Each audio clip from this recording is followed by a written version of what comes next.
But let's look at the Chiefs. They came back. They won in overtime. It was a very good game, very entertaining. I don't think you enjoyed it because you had Shekels, of course, on the Chargers. Well, I mean, the Chargers were at the goal line, Chris, all game. They did.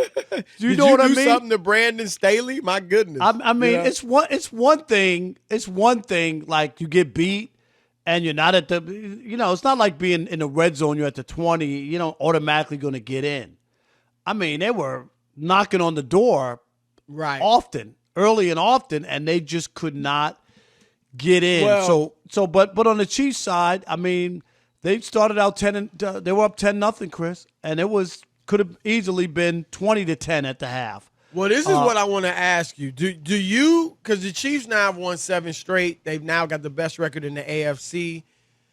They've gotten there a different way than we expected, but right now they're where most people thought they'd be at 10-3 and the number 1 seed in the conference. Do you think Patrick Mahomes and the Chiefs? 10-4? I'm sorry, 10-4. 10-4. Okay. My bad. Do you think Patrick Mahomes and the Chiefs are back, so to speak? The jury's still out. The jury's still out. They keep winning.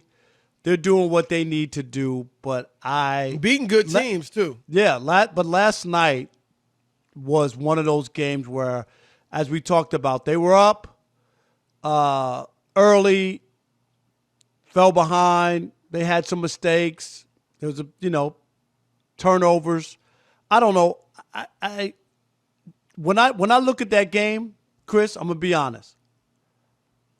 I say the Chiefs didn't win that game. I say the Chargers lost that game.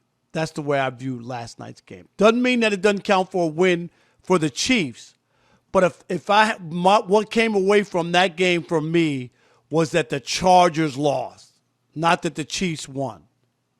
Well, we're gonna get next hour more into the Brandon Staley stuff. But I'm saying that's I give the Chiefs the credit because one, and I'll just say it, we're not gonna go all the way into this, but it is not as black as much as I think Brandon Staley made mistakes, Rob, by not kicking those field goals. They would have been up 3-0, 17-10, and 17-13 had they kicked those field goals. Still, and you know this, that doesn't mean it's not as simple as saying, oh, they would have won. They left 9 points on the board because the circumstances of the game change everything, right? If the Chiefs are down 17-10, maybe they still come back and win.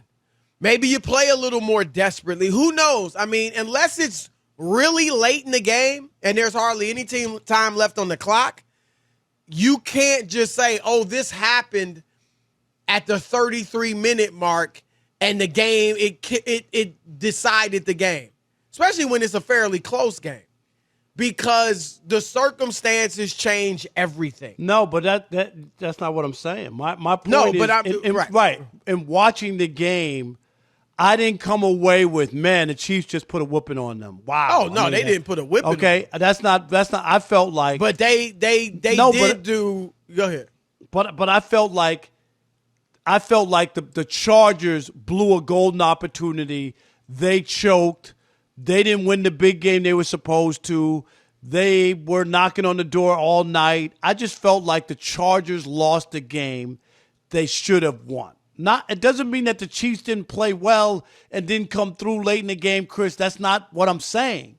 But I didn't walk away from that. I walked away not feeling like, wow, the Chiefs are unbeatable.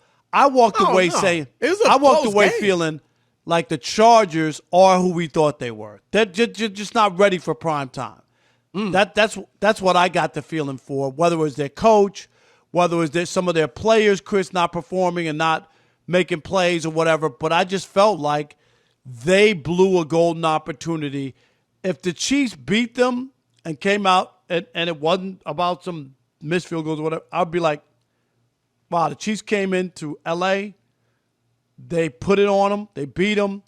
No ifs, ands, or buts with the division on the line, but I didn't feel that way. I'm just giving you how I felt after the game. I give the Chiefs credit. I thought, and this is why I said this could be, we'll see, But this could be the best Chiefs team in the Patrick Mahomes era, at least the era thus far. Because I think, Rob, they've been tested. I think it's been so easy for them, especially at least in the AFC, for the last 3 years, that people have wondered, oh, they're a bunch of glamour boys. They're a bunch of pretty boys. Yeah, they put up 30 points. They put up more than 30 points in each of their first 5 playoff games. And then when they didn't put up 30 in the Super Bowl, they got hammered 31-9. So I think there was a question of what are they really made of? When push comes to shove, when their backs are against the wall, when they can't throw the ball up and down the field with all these chunk plays, what are they really tough? Are they really rugged? Do they really have fortitude? And I think they've proven, Rob, that they do. Now, they still got to prove they can win the whole thing, or they will this year. But they were, and when they were 3-4, they had to look in the mirror. And their defense was one of the worst we'd seen. They had to look in the mirror and say, what are we made of? And I think the defense certainly has turned it around and become one of the better defensive units in the league. Huge transformation. I know they got healthy, so that helped a lot, but they still had to do it. Patrick Mahomes, I do think, is still very dangerous because he is more taking checkdowns more. He's taking, the underneath stuff more. And what you saw last night is because teams play them so much to stop the deep ball, that whether it was Travis Kelce, Tyreek Hill, they've always been good at running after the catch. But yesterday, they were tremendous after the catch, catching short patterns, the game winner, in fact, and running with it for 30, 40 yards. And so I do give the Chiefs the credit, Rob. I thought Patrick Mahomes struggled early. I mean, had a great first possession, but then had the fumble, then had the interception, which was a bad interception at his own 2-yard line. And then missed Mecole Hardman on a 4th and 1 from the 2-yard line where he just threw it into the ground. But then when it was time to deliver, and you always talk about this with Steph Curry, I want to see him do it in the crunch time. I don't care about the first, 40 minutes or whatever. Well, Patrick Mahomes gave it to you in crunch time. 3 touchdowns all in the fourth quarter and overtime. 3 drives of 75 yards or more. The touchdown passes, the one to Kelce in the corner, to Tyreek Hill at the back of the end zone, straight up bullets. The 2-point conversion to Clyde Edwards-Helaire. Patrick Mahomes was dealing. And there was a question. We even had a caller, and I love your caller. Keep calling in. But you was foolish. Got nerve calling up the odd couple talking about it's an insult to compare Justin Herbert to Patrick Mahomes. An insult to Herbert. Stop it! Patrick Mahomes showed all of y'all. Eat your words. Eat your words. In the immortal tongue of Muhammad Ali, eat your words.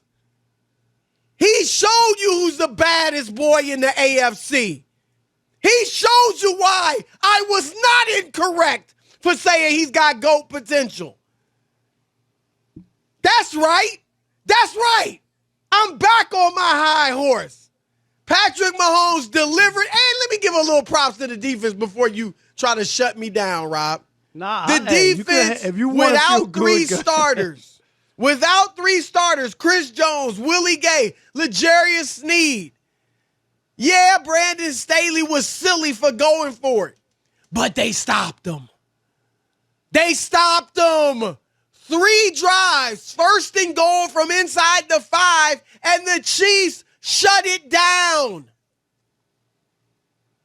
I feel good about my pick. That's all I'm saying. Okay. Chiefs in the AFC. Yeah, I just couple of regular calls, and it would have been a different story. But the Chargers were not ready for prime time. They scored 28 points, and you would think 28 points, okay, wow, and they were knocking on the door, but they didn't get it done.